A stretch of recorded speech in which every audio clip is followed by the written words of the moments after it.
320 ईसा पूर्व चंद्रगुप्त मौर्य ने मौर्य साम्राज्य की नींव रखी। चंद्रगुप्त मौर्य के ही पोते अशोक का जन्म 304 ईसा पूर्व पाटलिपुत्र, आज का पटना में होता है, और 268 ईसा पूर्व में अपने पिता बिंदुसार की मृत्यु के बाद अशोक बने मौर्य साम्राज्य के तीसरे सम्राट। सत्ता का उदय। शुरुआत में अशोक को शासन का अनुभव देने के लिए उन्हें उज्जैन, अवंती का गवर्नर बनाया गया। यहां से उनके कठोर और निर्णायक स्वभाव की पहचान बनी। कई बौद्ध ग्रंथ जैसे दिव्यावदान और महावंश अशोक के शुरुआती जीवन को छंड अशोक नाम से जोड़ते हैं, क्योंकि वे दंड देने में सख्त और युद्धप्रिय माने जाते थे। फिर 268 ईसा पूर्व अशोक ने अपने 99 भाइयों पर विजय पाकर सिंहासन प्राप्त किया। कुछ कथाओं में संख्या अलग मानी जाती है। मौर्य साम्राज्य उस समय भारत, अफगानिस्तान, सिंधु, नेपाल, बंगाल, कर्नाटक तक फैला था।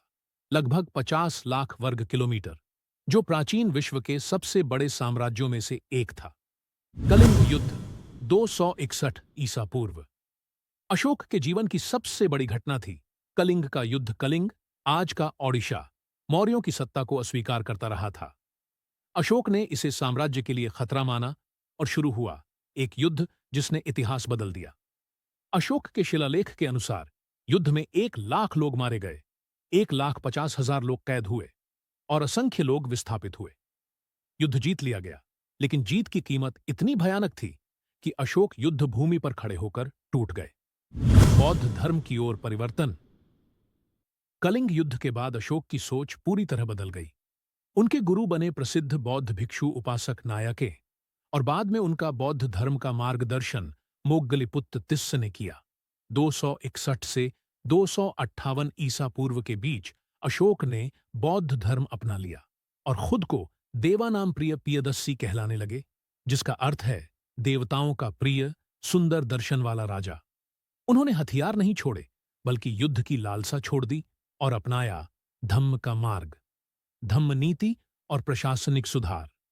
अशोक की धम्म नीति केवल धर्म नहीं थी, यह था नैतिक प्रशासन जो समानता, दया, सहिष्णुता और कल्याण पर आधारित था। अशोक ने धम्म महामात्र नामक अधिकारियों को नियुक्त किया, जो जनता की नैतिक व सामाजिक भलाई देखते थे। उन्होंने अस्पताल, कुएं, सड़कें, वाटर टैंक और पशु आश्रय बनवाए। उन्होंने पशुवध पर कई जगह प्रतिबंध लगाए। अशोक के 33 से अधिक शिलालेख और स्तंभ पूरे भारत में पाए जाते हैं।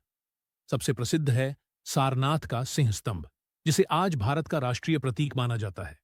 तिरंगे के बीच का अशोक चक्र धम्म का प्रतीक उन्हीं की देन है।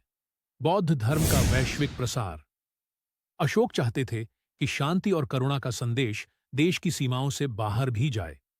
इसीलिए उन्होंने बौद्ध मिशन भेजे। श्रीलंका, नेपाल, म्यांमार, थाईलैंड, अफगानिस्तान, मध्य एशिया तक।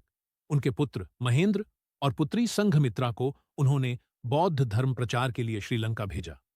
उनके प्रयासों से अनुराधापुर में बोधि वृक्ष लगाया गया, जिसे आज भी पूजा जाता है।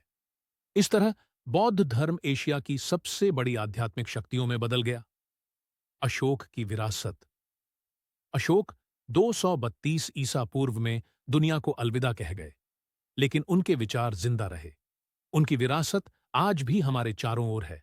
भारत के राष्ट्रीय चिन्ह में, अशोक चक्र में, उनके स्तंभों और शिलालेखों में, और सबसे महत्वपूर्ण उनकी बदली हुई सोच में।